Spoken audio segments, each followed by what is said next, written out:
face-off. Ottinger got across. By Marcus Foligno. Here's Heiskanen. Winding out, collected, settled by Robertson.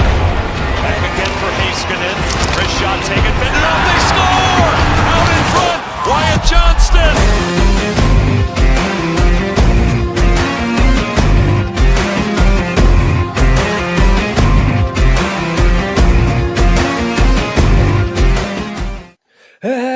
Everybody, welcome back to another edition of Inside the Wild here on Inside the Zone with Mateo. So glad you clicked on this video, whether it's on YouTube, Spotify, or wherever you get your podcasts. Thank you guys so much. If you haven't already, hit that like button, hit that subscribe button. Tons of playoff content with the Wild and the Timberwolves coming up in the next couple of days. So thank you guys for clicking on. But as you saw in the intro, or maybe not, depending on if I had to edit it because of copyright, who knows. Hopefully you guys saw the good intro with the quick highlights of the game from last night. But with that game being finished, ultimately what matters here is the game didn't finish till 2 a.m. Eastern, but in the morning, right?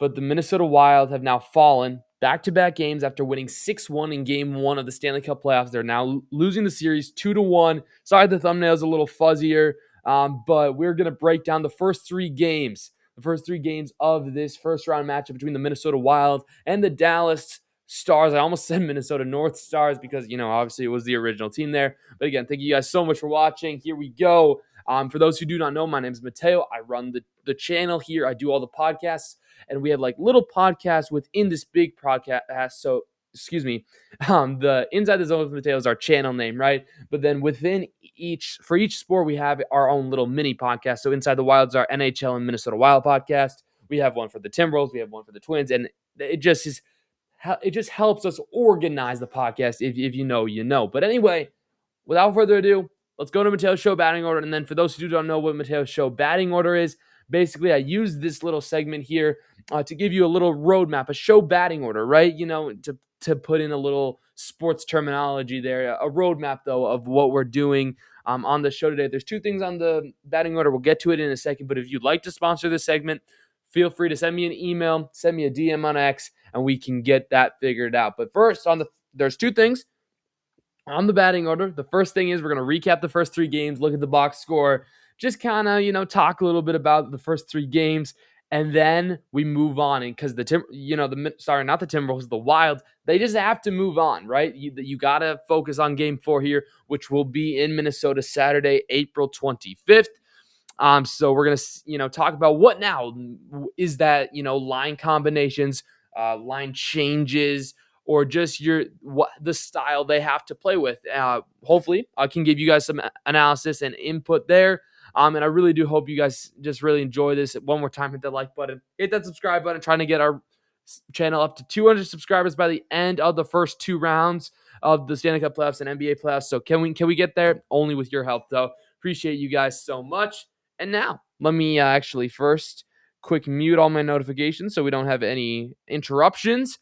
And without further ado, let us review. Let's review the first three games of the Stanley Cup Playoffs. Here's a quick look at what the bracket's looking like when I'm recording this video. It is April 23rd. We're almost at 5 o'clock Eastern time. So that's just kind of to get the date on this. But over in the East, you've got a 3-0 lead, Philly and Pittsburgh, in that battle for Pennsylvania, which is really interesting to see Philly take the first three games of that series. You got Carolina, dominant 2 games in Carolina, even if they were some overtime fun games over there. In Game 2, they're up 2-0. Montreal and Tampa Bay, both of those games have gone into overtime. They split the games at Tampa Bay, so now they go to Montreal, tied 1-1. Buffalo and Boston split the first 2 games in Buffalo. Their series is 1-1. Same thing with Utah and Vegas. There's 1-1. Same thing with Anaheim and Edmonton. They're 1-1.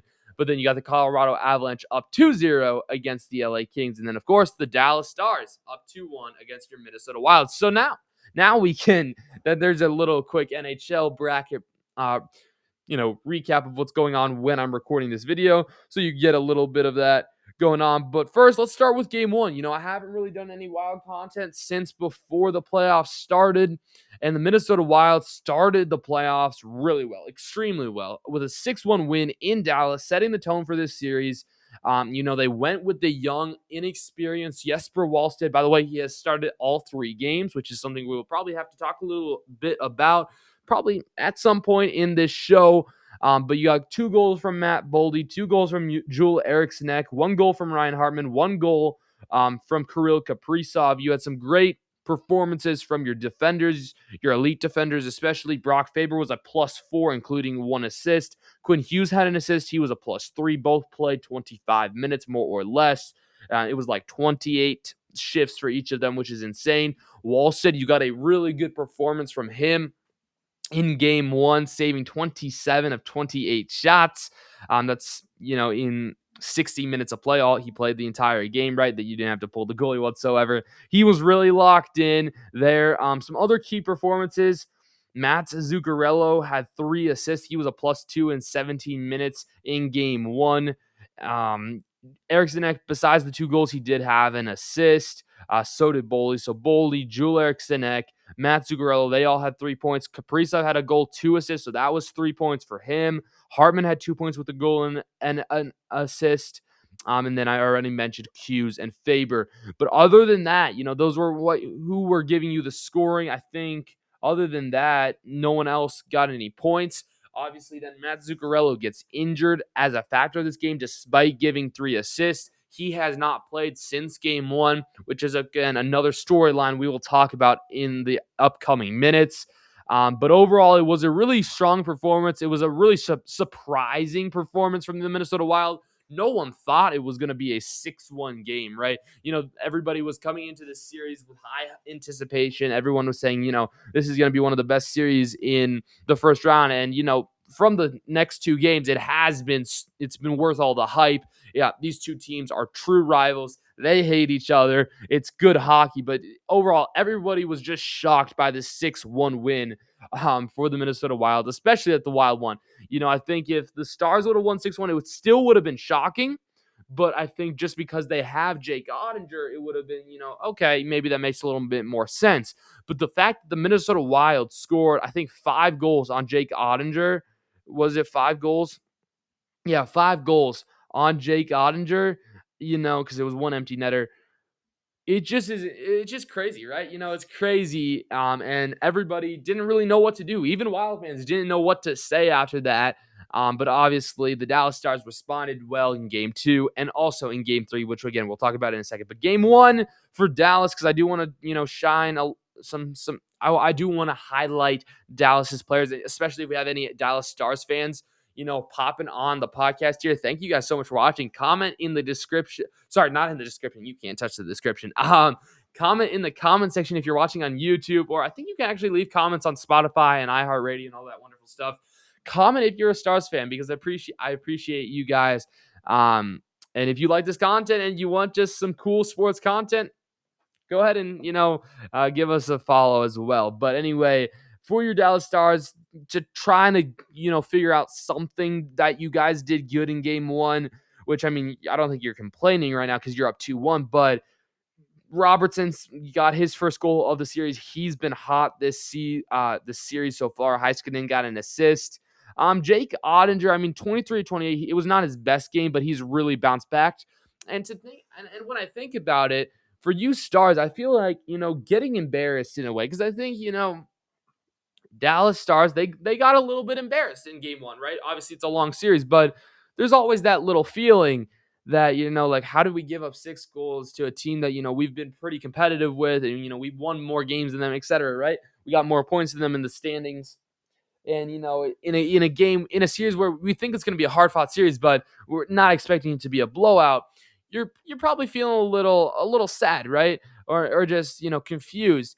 And I think, though, if you look at this, and I think there's multiple examples of this in not just hockey, but in basketball and other sports, where a team gets embarrassed and then they come out and they actually end up winning the series because they're motivated to say, you see, yeah, we only gave up that one bad game, but then that game, motivated us to play even better. And I do think for guys that are true competitors like Jake Ottinger, Heiskanen, Jamie Benn, Rantanen, Robertson, and all these guys, they were embracing that rather than just kind of giving up after one game. So props to you guys, of course.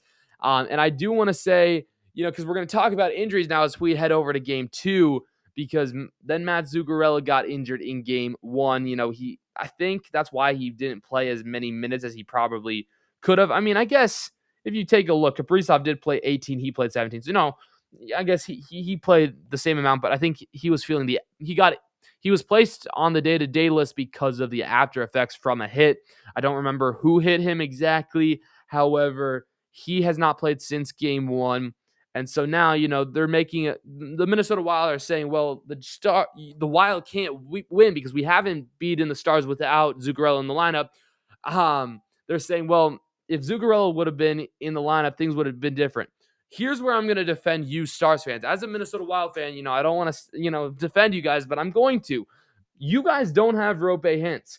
You are missing a key piece as well. I would say even more important than Matt Zuccarello is to the Wild. The Wild still have Kirill Kaprizov, Matt Boldy, Quinn Hughes, Brock Faber, Joel Eriksson. They still have a really strong team that most of their stars are still on this team, right? The Dallas Stars are kind of missing one of their major stars, which is pretty ironic if I don't say so myself. But anyway, I just wanted to get that out of the way before we talk about games 2 and 3, which obviously we know don't go the Wild's way. But yeah, I mean, I think if Roope Hintz plays game 1 here, I don't know if we get a different. I think we probably get a different. I don't know if we get a different result, but I think we get a much different score. It's probably a closer game than a 6-1 game. But anyway, I think that's all I'm going to talk about game 1. Some key stats, 50% on the power play, which is, again, this is where we're going to have to talk about Zuccarello. This is where I do think Zuccarello comes into play. The power play, you can notice how important Zuki is to this power play unit. 50% here in game 1, but then you take a, we're going to look. Minnesota has gotten plenty of power play chances. They have only scored one power play goal on how many? How many in the last 2 games? One power play goal in 11 chances without Zuccarello. That's something. And they scored, 2 times. They've scored more power play goals in 1 game than they've scored in 2 games with 3 times as many power play chances. So again, we'll talk more about Zuki as we get into, the later games. But anyway, that's a kind of a wrap on game 1. That's kind of what I'm thinking here. But now let's go over to game 2. Obviously, we know what happened here. It was a 4-2 win. It was really a 3-2 win. There's an empty net goal thrown in there. But I think overall the Wild played decent here in this game. Obviously the Stars had to win this game in order to make it a series. I was expecting the Stars to win this game. I was expecting that Jake Ottinger was going to play absolutely out of his mind, and yeah, he played out of his mind as well. He did only, when you take a look, he didn't have more than 30 saves. He stopped 28 of 30, which is still pretty dang good. And especially after giving up 5 goals in game 1, I think he really responded well, and so did the Stars. I guess here, let's talk about the Stars quick. Over here for goal scorers, Robertson scored in back-to-back games. And by the way, spoiler alert, yes, he scored. If you guys don't know, he has scored in every single game this series so far. Wyatt Johnson is starting to light the lamp a little bit more for the Stars. He scored 2. Duchesne scored 1. Rantanen got an assist there. Heiskanen got another assist.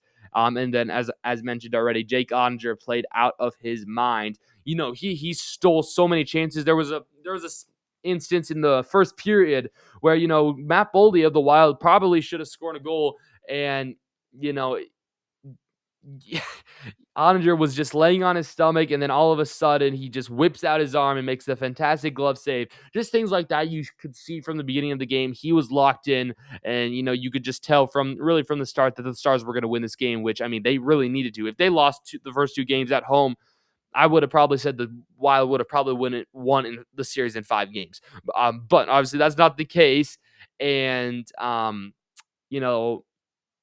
the Stars were able to win this, but they were also to win the second game in game 3. But looking at the Stars, The Stars stats over here. 2 of 5 on the power play. I really thought a big difference from game 1 and then from games 2 and 3. The Minnesota Wild were in the penalty box way too much. They were in the penalty box 10 times the last 2 games compared to 4 times again. So 4 times in game 1. That's 3 times as many penalties in 2 games than you had even in 1 game alone. And of course, we know how good the Dallas Stars power play unit is, so they're going to capitalize most of the time. I wanted to see, did Robertson score on the power play? No, it was Duchesne and Wyatt Johnson scoring on the power play for this game. And then in game 3, I wonder if I don't remember. I didn't watch the third game, the double overtime game, because it got too late. But I watched a little bit of it. I don't think, Robertson didn't score on the power play. It was Johnston, Duchesne, and Rantanen. So again, you're getting the same names are scoring, which is something to pay attention to as we break down the series even further. But yeah, I thought the Stars played a really good game. In game 2, because we're talking about game 2 right now. Just really solid performance up and down the lineup. They weren't too aggressive. Obviously, they were called for 4 penalties, but we were able to kill all of them. Weren't actually great at faceoffs, which is something, interesting, because when you're comparing these two teams, I guess, not having Rope Hintz factors a lot into these things, into the faceoffs. But the Stars have a deeper group of centers, of course, so you were expecting the Stars to win more faceoffs, but without Rope Hintz, Joel Eriksson, Ryan Hartman, and company are doing a really good job winning the faceoffs. That's kind of what I have to say about the Stars. But for the Wild here, you had goals from... Who did you have goals? You had goals from Kirill. No, he didn't score. Who scored? Faber scored. Dude, Faber was lights out. Faber was lights out in game 2, and here's, he had 2 goals. Hughes had 2 assists, and, it seemed like they were the only 2 people that wanted to win that game, in game 2. But yeah, it seemed like Brock Faber and Quinn Hughes were really the only people making an attempt to win, the game in game 2. You had 2 amazing goals from number 7, Brock Faber, who is quickly becoming my favorite player on the Wild. There's so many almost everybody on the Wild team is likable, but I mean, the moves he were making, it was almost Kaprizov Hughes-esque rather than a defenseman. And, Faber's more known for his defense, although he had like 15, 16 goals this season, which is absolutely insane. He just continues to impress, and Hughes gave him some good assists there. Kaprizov did get an assist on one of the goals, so did Eriksson, but other than that, the offense was really quiet. Faber still managed to be a +2. So did Hughes, which is really good. I guess Kaprizov was a +2 as well, which is pretty neat. But anyway, Wallstead, it was a shakier game, but still a pretty solid game for him. And I just think it was the Stars again. I'm going to keep on saying this. The Stars had to win game 2 in order to stay alive. Like, it would have been really bad. It would have been really bad if they had lost the first 2 games. The series wouldn't have been over, but basically they would have lost the privilege of having home ice advantage, and they would have just made it harder for themselves. Minnesota out-hit Dallas 35-27. They had way too many penalties again. They really need to stop. I think a thing of that they need to settle down here, and I'll talk a little bit more about this probably in the what now segment, but what they need to do is, with all these additions of these bigger guys, they feel like turned to the hits, turned to the physicality way too much, where they're just trying to set the tone right away. And sometimes, especially in the playoffs, there's even an extra ref, I'm pretty sure. They're maybe not going to let you get away with as many things as you do in the regular NHL season. But yeah, I just think they really need to slow down, be a little less aggressive, still, hit. Don't shy away from that too much, but you still got to play smart hockey, and I think that will help them moving forward for sure.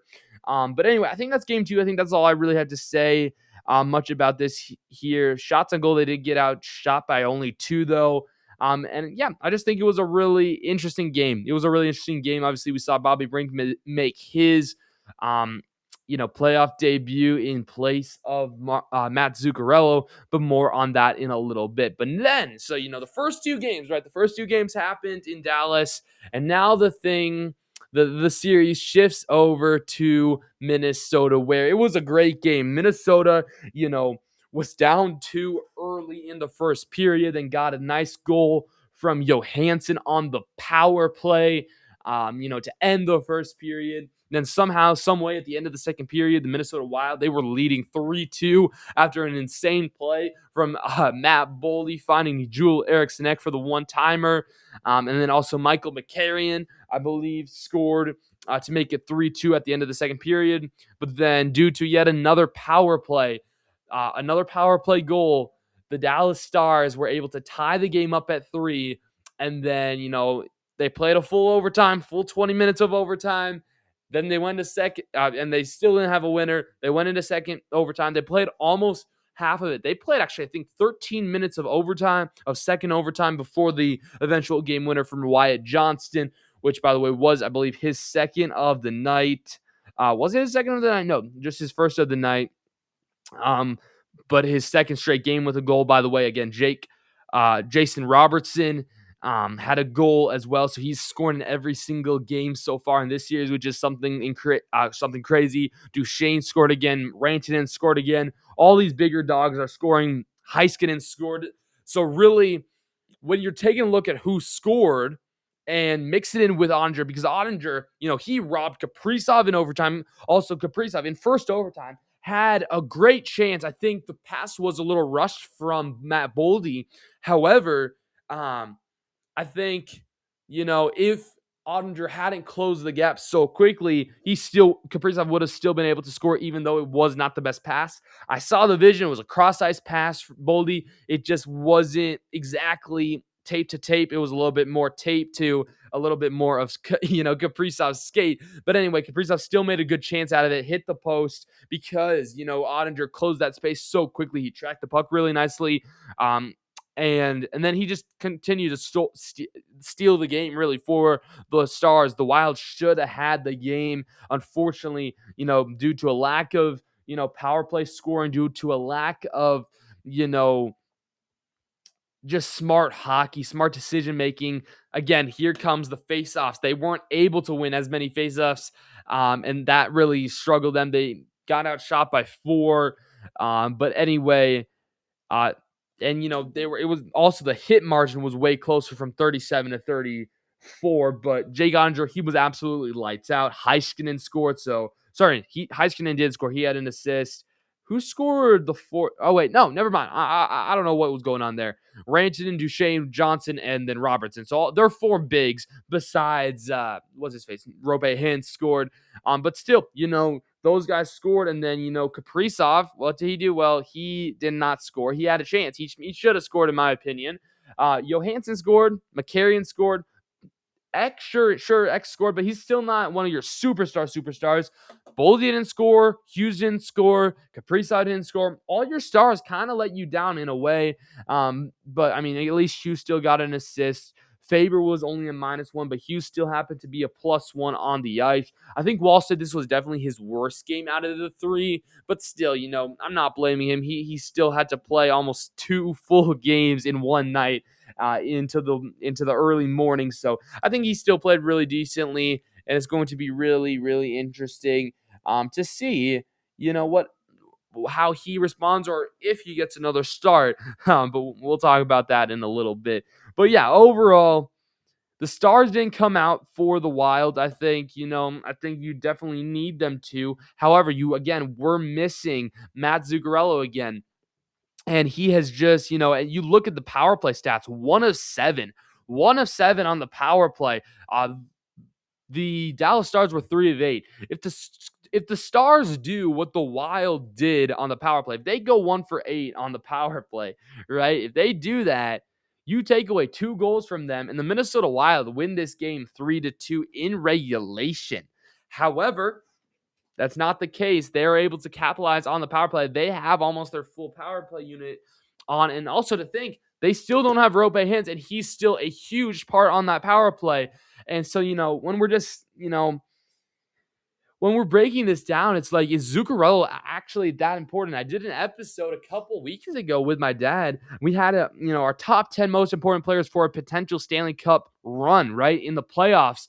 And we had Zuccarello in our top 10, but we did not have him in our top 5. I don't even think we had him in our top 6, if I'm being, if I'm remembering correctly. I think he was around 8 or 7, which is like, maybe are we rethinking that now? Is he actually way more important? Is maybe the power play, is he the main part of this power play just because he delivers so many good passes? You think about game 1, he had 3 assists. But yeah, it's just really interesting to see how much the Wild do seem to miss Zuccarello. They also were missing training today. They lost training middle of the second game on an awful hit. I mean, it was a clean hit, but it was just a scary hit for sure. I don't know if he's going to come back.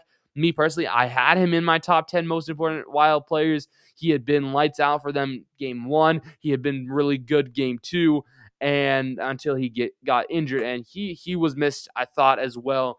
Just for that depth piece. And, coming into this series, people were saying, yeah, the Minnesota Wild are one of the deepest NHL teams. Well, now here's the thing. You had 2 forwards, as your depth pieces off the bench. Both of them played last night because Trenning and Zuccarello were injured. And now if one more player gets injured, you're gonna be forced to call somebody up, which is like, maybe they aren't as deep as we thought. But anyway, that's another discussion for another time, another topic for discussion for another time. But anyway, overall, it was a really fun game, though. The Wild were right in this. Obviously, Kaprizov got robbed, Boldy got robbed a couple times. But anyway, I still think it's a really fun series. The one thing I did have a big question mark entering this game was Bobby Brink played on the first line with Hartman and Kaprizov. I do not know why that is the case, but John Hines did that. I have a little question marks there, but we'll talk a little bit more about line combinations actually kind of right now, because we're going to head over to kind of like the next segment as we wrap up the show today. So, we just reviewed the first 3 games. I kind of gave you my thoughts on them whatsoever. We broke them down a little bit. But now let's preview the rest of the series. What else needs to happen what has to happen for the Wild to stay alive? Because obviously if they lose on Saturday, they're down 3-1 and they're only one more game from elimination. I want to take a quick look here at what the lineup looks like. I already mentioned it, just a couple seconds ago, really. Brink was playing with Harman and Kaprizov on the first line. He took the spot of Zuccarello, which I was like, initially like, why? Why do you do that? Like, why can't you, like, I know they say they won't put Tarasenko with Kaprizov and Harman just because that line doesn't have chemistry. But I personally, Brink and Kaprizov and Hartman don't have much chemistry either. I'm not quite sure why they did that. Obviously, without Zuccarello, that's a big hole to fill. But especially because Hartman, Kaprizov, and Zuccarello have been playing with each other for the last like 2-3 years, and they just know how each other plays. And I really like that line as our number 1 line. Just I'm just saying. Some other things here. Without training, Nick Foligno gets to slide up, play with Yurov and Tarasenko. I don't think they match up whatsoever. And then Stern gets to come in, play with McCarrion and Foligno. Overall, it's just everything's messed up because you don't have Trenning and Zuccarello. I guess you do have Robbie Fabry as another option for a forward option. I just don't think he plays in the postseason. You do have a couple more defenders off the bench, but surprisingly, defenders who have to shot block haven't been getting injured. It's been the forwards, and it's definitely hurt the Wild a little bit. The defensive pairings for me have been solid. Quinn Hughes, Brock Faber, and then Brodin, Spurgeon, and then Middleton, Bogosian. The third pairing still scares me a little bit, but ultimately they're still playing pretty good. And I wouldn't change anything of this.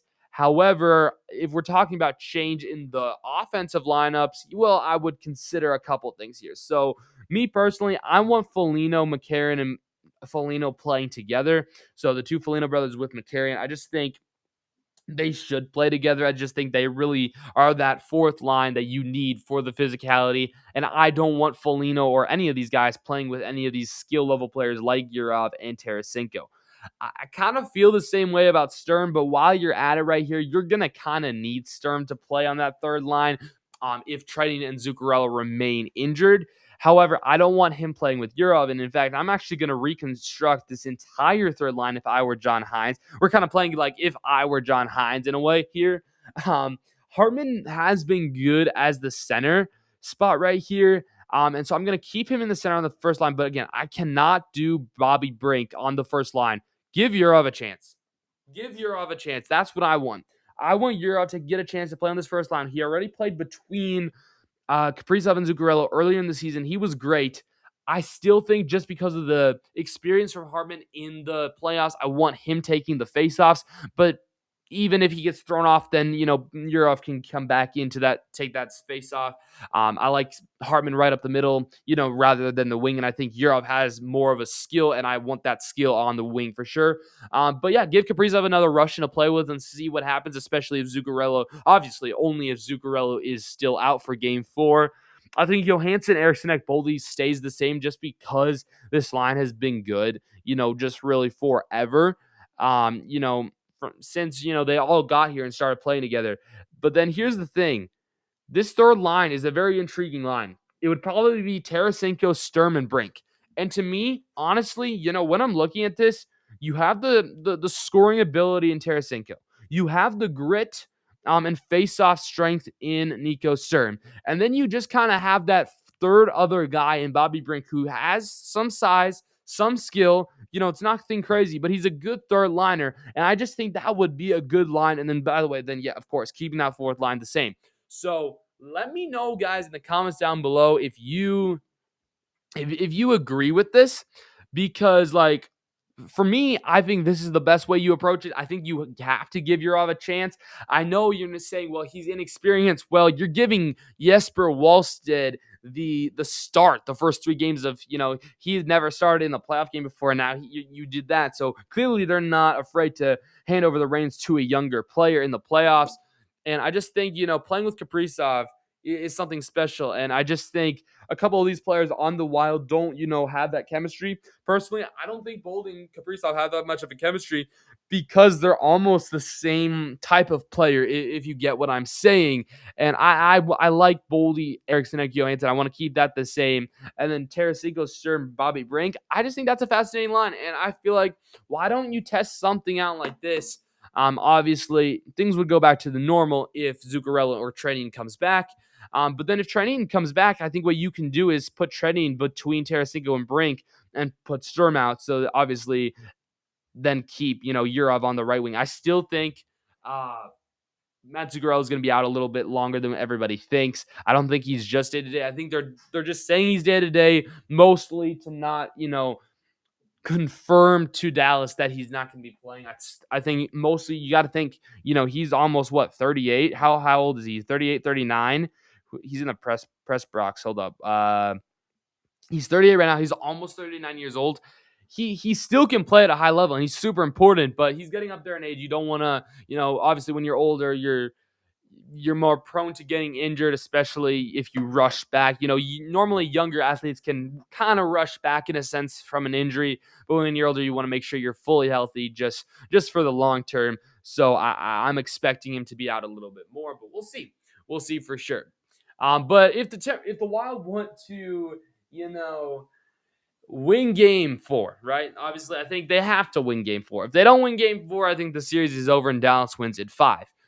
But if they want a legitimate shot at extending this series, making this a series back again, right? Because if you go down 3-1, that's not a series. 2-2, that's a pretty dang good series. And I'm expecting the Wild to probably do so. I'm expecting, again, this series to go 6 or 7 games.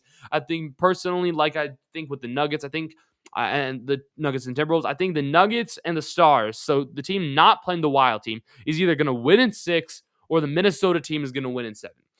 So I think, again, it's going to be a 6 or 7 game series. I think it's going to be a long series. So that's why people can't freak out after game 3. And I think Quinn Hughes said it. It was like, we're only down 2-1. Next game is what really matters, but we're gonna come out swinging right away. We're gonna want to play. We have 2 days off too. They get 2 extra practices, in between days, which is gonna be really good. They're gonna look at film. They're gonna be studying. They're gonna want to play. And being the competitors that they are, they're going to want to play. So I think obviously it's just, especially, dude, it's so good. It's so funny how this aligned that, after they played double overtime game, they have 2 days off. That's just kind of funny how the schedule aligned there. It's almost like the NHL knew that this game was going to go to double overtime. But anyway, the 2 days off could also help with healing, especially for Trennan, but possibly also for Zuccarello. And also just, creating a different game plan, because I think they have to figure out a little something different. I'm not sure what that is exactly right now, but they got to figure out a power play for sure. They gotta capitalize on these power play chances because they are getting them. They're just not being able. They can't score without Zuccarello, it seems like, on the power play. So maybe you figure out a new power play unit. I don't know what that might be. They have Tarasenko in the first power play unit. Me personally, I don't like that. I would actually consider doing a Kaprizov, Eriksson, Boldy with Faber and Hughes. This talk of the new age of the NHL has been, 4 forwards and 1 defender. Why not put 2 defenders? Why not? Because, Faber's proven he can score. I think personally right now, Faber's going to be better than a Tarasenko on there, or a Johansson on the first power play unit. And then you can have Johansson, Hartman, Tarasenko. Maybe then you put Bobby Brink or Danilo Europe on there with maybe Jared Spurgeon on the second power play unit. But also for this, if you need goals, don't just sub your first power play unit off after a minute. Let them play a minute and a half, a minute 40.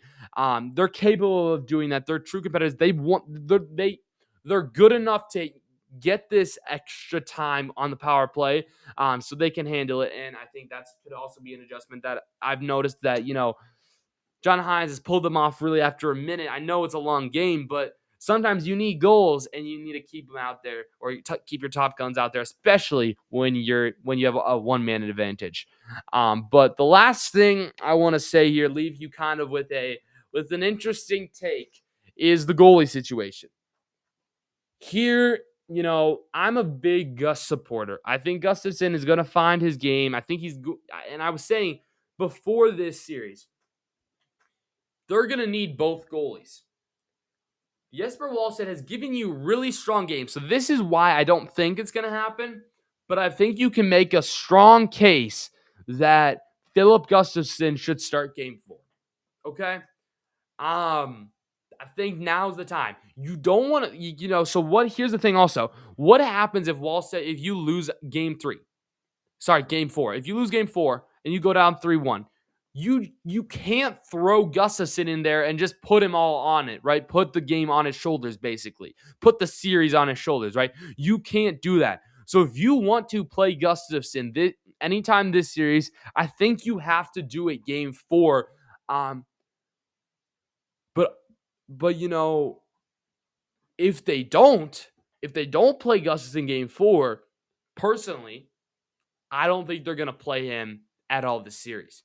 And this is where it sparks controversy, because it's like, well, think about the Fleury Talbot thing a couple years ago. They played Fleury until they were, the next game they were basically going to get eliminated, right? They put Talbot, they lost the game, and then everybody was blaming Talbot when he had played 1 game and it wasn't his fault. You can't do the same thing to Gustafsson.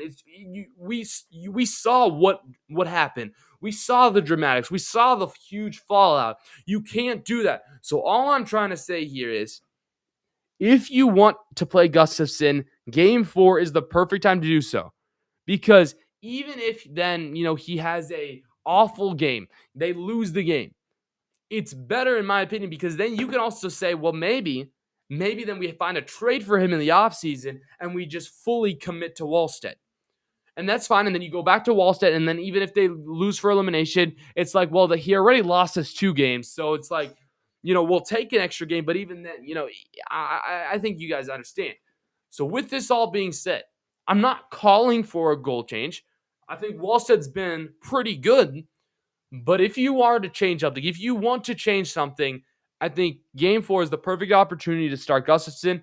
And I think here, I think it's the only opportunity, the only game you should start Gustafsson if you want to start Gustafsson at all. So all I'm saying here, if Wallstedt plays game 4, gets a loss. You're down 3-1. You cannot, right? You can't put Gustafson in game 5 with the risk of elimination. You just can't do that. Walsh said you got you into this mess. He has to in a way get you out, right?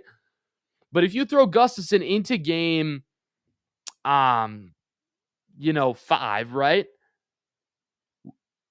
Sorry. No, if you put Gustafson into game 4, he loses. You're like, wow, this is why they started Walsh. And then everybody agrees, right? That's fine, because then you took a chance. You got to see how Gustafson would respond, and then it could help you get more clarity on the goaltending for next season, right?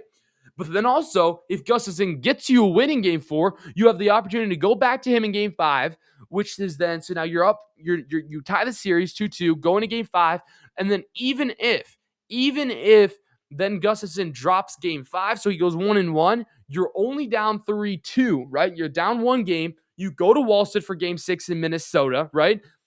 And then maybe Wallstead can win you a game and force a game 7, and then you ride with whoever you want, right? It just makes the most sense that if just the way this series has gone out, 2 straight losses for Wallstead, maybe he just needs a break, right? Maybe it will throw off the Stars as well. It's the perfect opportunity for Gustafson. It can be nerve-wracking because, you could now be thinking, if I don't play well, maybe I'm not going to be the starting goaltender for this team next season, Gus. But you can't think about that right now. You have to say, okay, I'm going to win this game, and I'm going to think about one game at a time. And I think that's just kind of where I stand, and I think that's where I'm going to leave it to you guys. It's for you guys to decide. Do you think they should make a goaltending change? Let me know in the comments down below. And I really do hope you guys enjoyed this episode. But thank you guys so much for watching. I appreciate everybody for tuning in. If you made it to the end of the episode, comment Wall Gus. Comment Wall Gus if you made it to the end of the episode, because we finished the episode talking about the goalie situation. But thank you guys so much for watching. If you don't know already, I have weekly episodes every Tuesday, every Thursday here on the channel. It's not just Wild episodes. It's a rotation. I'm thinking what I'm going to do for most of the playoff season is going to do one episode a week for the Wild, one episode on the week for the Timberwolves. I did a Timberwolves episode on Tuesday and a Wild episode here on Thursday this week, but it could be different. I could have a Wild episode on Tuesday. Who knows, though, what might happen. Obviously, the next 2 games of the series will be wrapping up for the Timberwolves on Saturday, and we'll get a game 4 and 5 for the for the Wild. Those will be wrapping up on Monday, so tons we'll get to talk about so much next week. So again, hit that like button, hit that subscribe button here on YouTube, hit the follow button on Spotify, iHeartRadio. If you want to follow me on X, go ahead and do so as well. And I also want to say one more thing. If you guys don't know, I do live play-by-play and reactions to some playoff games. I did the first 2 games of the Timberwolves. I think I'm going to take a couple days off, but we'll be back for one of these games once in a while. But just stay tuned, and I'll let you know when I do so, or just hit that subscribe button on YouTube here, and turn the notification bell button on so you don't miss those live streams. But anyway, I'm going to stop rambling about, all the stuff my channel brings to you guys. But if you guys want more, feel free to click on the channel and just kind of get to learn a little bit more about my channel. You can also check out my website if you want to see my articles, because I'm, for those who don't know, I'm chasing the dreams of becoming a sports beat writer, sports journalist. So I'm trying to just really get into all the little avenues of, podcasting, blogging, journalism, writing, all that wonderful stuff. So let me know if you guys have any suggestions for me. Thank you guys so much. This is obviously just a learning. I'm doing this for my joy. I like making this, but also just to learn more and more about the sports journalism industry. Thank you guys so much for watching. I'm going to stop yet, but I'm going to let you go. Thank you guys so much for watching this episode. Let me know what you guys think is going to happen for the rest of this series, and how your favorite NHL team is doing if you're not a fan of either of these teams. Again, I'm going to keep on saying thank you for watching, because you guys did not have to watch this full episode. Thank you for watching the entire episode. Don't forget to keep God first, because he's the most important thing in your lives. I love to keep him at the center of everything I do, because obviously without him, what is life? I'm going to leave it right there. Again, don't forget to keep him first, because he's the most important thing in your life. And I'll see you guys all in the next one. Have a great day. Peace.